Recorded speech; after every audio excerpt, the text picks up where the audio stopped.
450, picha mjongeo 880 zilikusanya kwa njia mbalimbali, na baadhi zilikuwa zimesambamba mitandaoni kwa zaidi ya mara moja. Picha hizi zilipatikana na ziliwasilishwa na mashuhuda wa matukio, watoa taarifa vya vyombo vya ulinzi na salama, na vyanzo vya wazi, yani open source, ikiwemo vyombo vya habari na mitandao ya kijamii.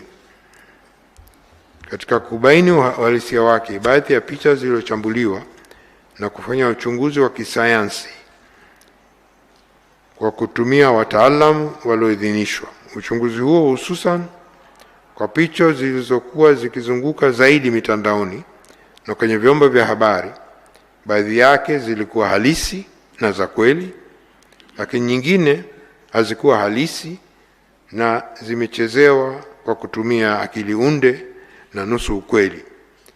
Methodolojia hii ilituwezesha tume kutofautisha picha halisi na sio halisi, na mfano mojawapo ni picha ambayo imetumika mara nyingi kuonesha maiti zikiwa kwenye mifuko ya bluu zikizikwa kwenye makaburi ya halaiki.